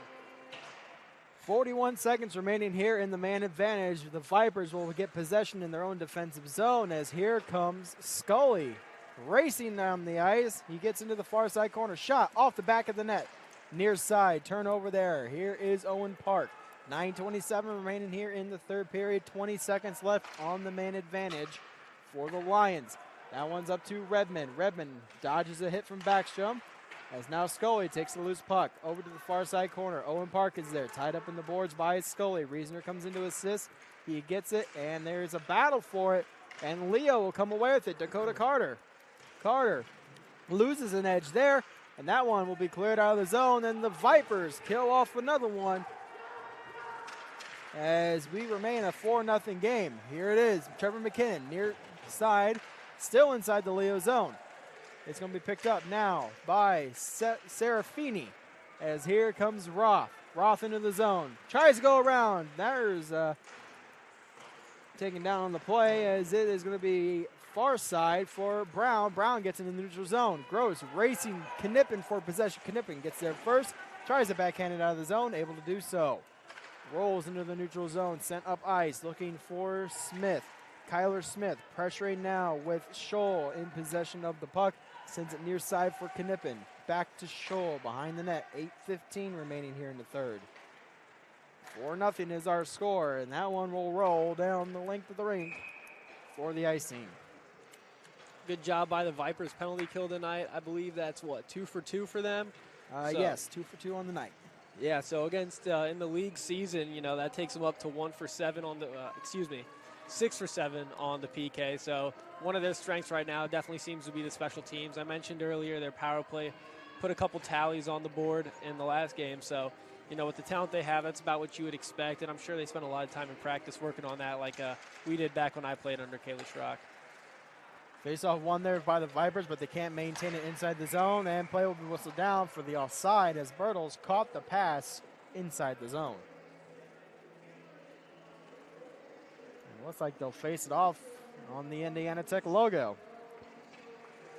I believe the Warriors might not be playing this semester. I think they actually took it off due to the COVID. I think they played one game, but then ultimately I believe they elected to pause. I'll have to talk to my fellow broadcaster with the Spaceman on that. He has more inside information on that. As here is on the far side, near side corner. Here's Koch with a shot. That one is off the side of the net. Bertles tied up now down low with number, looks like 55, Fiedler. I'll have to double check that as he skates by, but here comes Leo into the zone. Backstrom tying up with Robinson. Correction, 76 that was for Leo who cleared that pass. Now it's near side at the point, kept alive by, looks like that's Siebert. And now it's up to the near side, picked up by Bertles. Bertles gets it inside the zone, near side point. Tries to center it, cannot. Blocked by a Lion. As it rolls, near side corner picked up by Parker Ray. Parker Ray goes far side, hits the brakes, pressure now by Koch. Turnover, here's Bartles. Can't quite pull the trigger on that one as it's going to be grabbed by Koch. Into the high slot. Chips it over to Scully. Scully with it now, pressured, and it's going to be coming away with it. Scully around the face-off dot. As gathered in now by, I believe, Dakota Carter. It's going to be kept in by Bartles. Over to Spear. That one chipped out of the zone. Up ice, looking for C.J. Redmond. Redmond trying to make a move. Able to do so. Here's Redmond into the zone. Knocked away there by the defensive play of Scully. Gets up to Spear. Spear all by himself. About 4 Lions on him. He rolls around to the near side corner. Spear bumped off the play as it's still near side. Keegan McComb comes in fresh off the line change as it's going to be gathered now by Owen Park. And a turnover. Here's McComb to Spear, and it's going to be blocked down on the pass by Carter. Spear out to the point for Scully. Scully back to Spear. Far side boards. Trying to send it down low. McKinley will have it near side. Around the face-off hash marks. As here's Scully a wrister, and that one's wide. Near side for the puck as it rolls to the corner. Out to the point for Rice to play. Rice goes to Spear. Spear down low looking for McComb. McComb sends it over to the near side. He gets tied up. Leaves it for McKinley. Bumped off the play as now it's going to be gathered in by the Leo Lions. They clear it out of the zone. Gathered now by Brown. Over to Rice. Rice looking up for Gross. He backhands it into the zone to be stopped in the corner by Knippen. Far side looking for Scholl. Gross chips it up to McKinley. McKinley a shot. That one's blocked in front by Knippen. Rolls far side. Trying to get it out. J.D. Scott able to do so. Brown plays it for the Vipers. Backstrom trying to get it down the ice. Cannot. J.D. Scott puts it inside the Viper zone. Geyser will play it and leave it for the defensive play by Backstrom. Backstrom loses it. Here's the turnover and can't quite get a handle on it. Was one of the Vipers as it rolls out to the point for Knippen, who gets it down low. Roth loses possession off the handle from Reisner. And a bad pinch there. Here come the Vipers. 3-on-1. Ormsby goes around the net. Tripped up by the goaltender Morrell. That one will draw a penalty.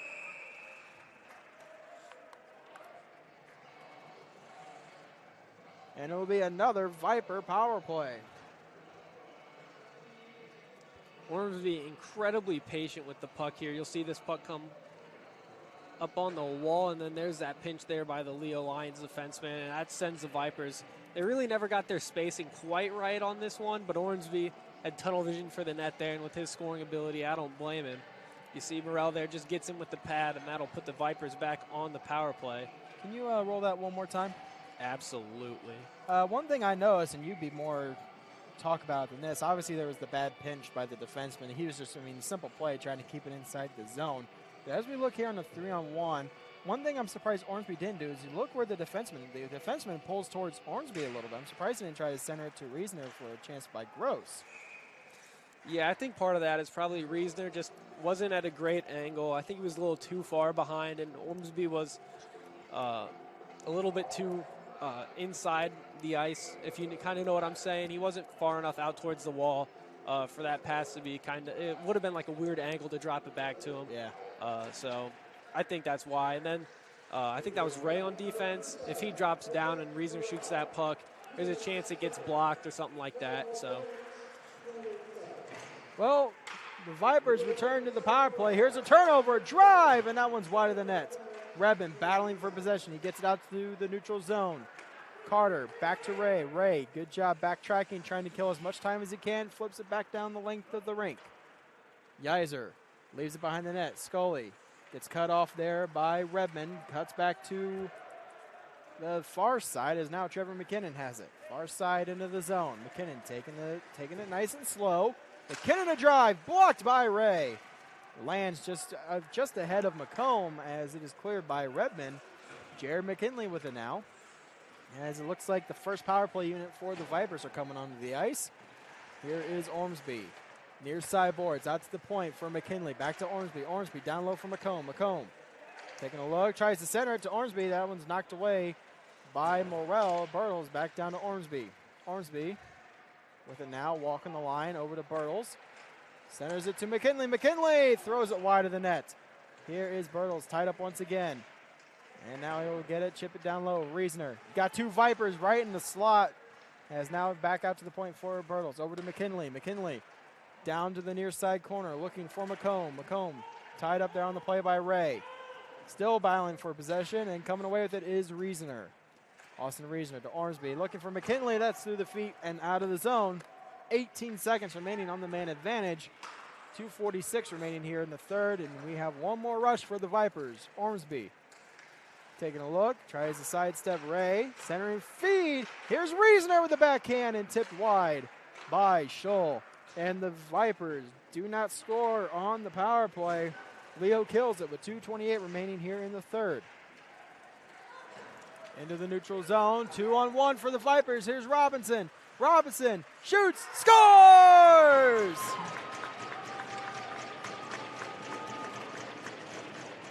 And so Leo's on the board with 2:18 remaining here in the third. They break the shutout of Steven Yeiser. So McKinley, obviously a forward, kind of gets stuck here playing defense. And honestly, I think he plays that one pretty well. He sticks with the pass, which is what you're instructed to do. Let your goalie take it on. And Robinson is just patient with the puck. And, he kind of I think Yeiser probably didn't have the greatest angle. It looked like Robinson put that one home with a lot of ease. But nonetheless, a good shot there by Robinson. Good patience to not try and pass it over and get that hero assist play. Just to simplify, put it home, and, get him on the board. Yeah, Yeiser definitely kind of cheating glove side. If you pull that up one more time. As you see Robinson coming in, 2-on-1. Yeah, Yeiser's cheating very heavily, glove side. Probably should have shuffled a couple steps to the right. He angled his body more so with the player than the puck on that one. And that's something as a goaltender you want to stay square to the puck, not really the shooter. But it's 4-1 with 1:59 remaining here in the third. There's a shot. That one's in the glove of Morrell, who hangs on. Quick whistle. And they'll do it again. Another game coming up here in about 20 minutes, give or take, as it's about 8:12 here at the Ice House. It's the Carroll Homestead game as we get ready to continue Veterans Day. Here is, I believe that's Gross, sends it to the near side corner. And here's a turnover. Redmond trying to come away with it. Brown gets back, plays it into his defensive zone. Over to Rice. Rice can't clear. This is out to the point, and it's delayed offsides for the Lions. Brown behind the net. Drop pass to Keaton Rice. Rice near side boards. He's getting a little bit of a bump there. Here is Park. Park poke checked by Brown. There's a heavy hit along the corner as they're still battling for possession. Knippen sends it down low, trying to get it through Redmond. Cannot. There's Knippen once again. Now gets it to Redmond, but it's once again knocked off. And here is Redmond. Down low. Looks like we got a delayed penalty on the play.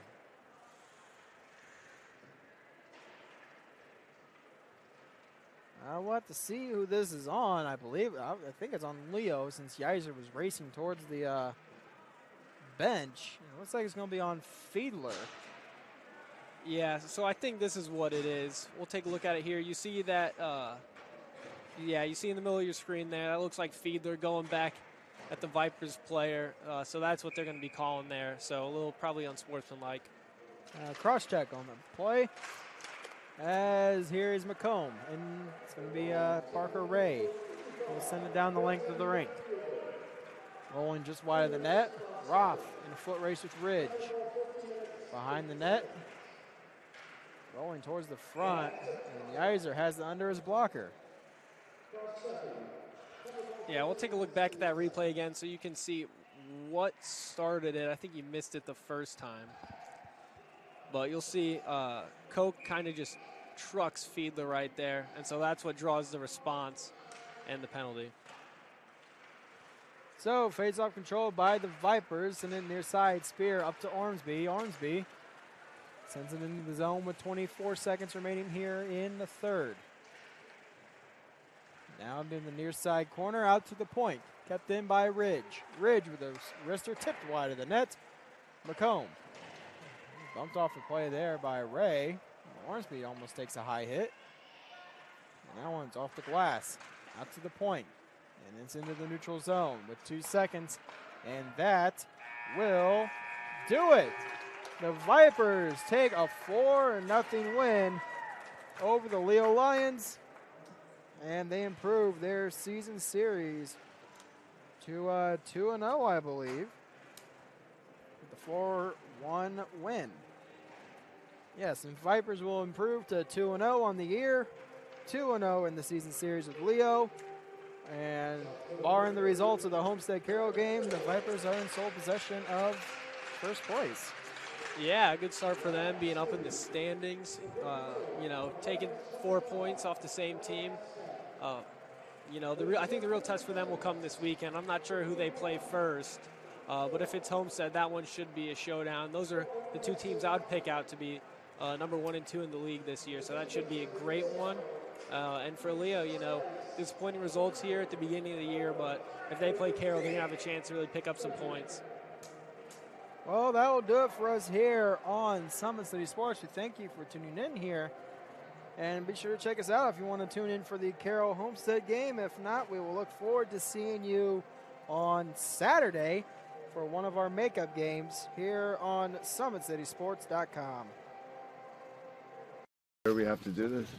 A bit of a hill. His mother said, if you're coming to school, you got to bring your sister because they have to go and work in the fields. So this kid carries his 1-year-old sister everywhere. A lot of those kids don't eat in the morning. A lot of those kids, the only place they do eat is at that school. I thought going up that mountain, Mary's meals can reach everywhere that there's a hungry child. You see what happens after a simple meal? It just came to life. Love reaches everywhere.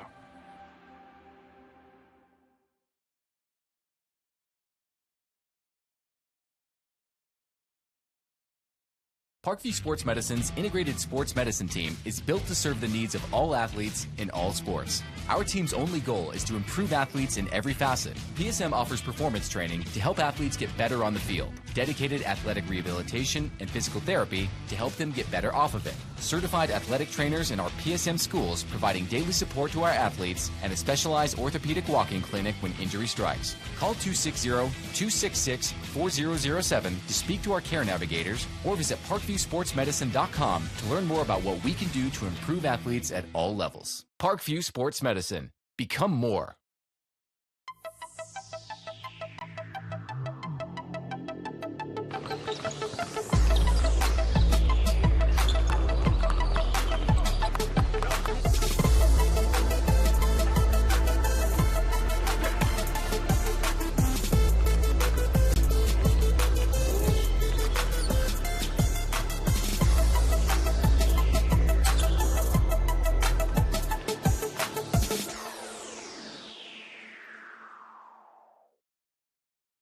Joint pain, sprains, strains, or a possible broken bone?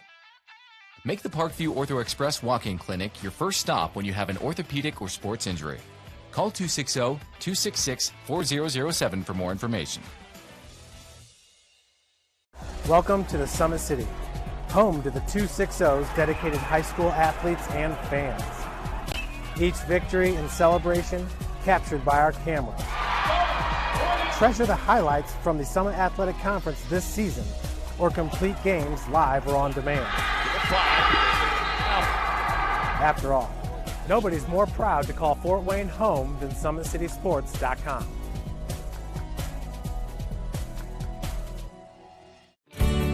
I was once a Southside kid who was led on a journey by high school football. A journey that taught me discipline, toughness, and the skills that made me a success. As a businessman with a CPA license who owns his own firm, I still use the building blocks of high school sports in my everyday life. Someday sports will end no matter what level you reach, but you will be left with the skills to compete in the next game, the game of life.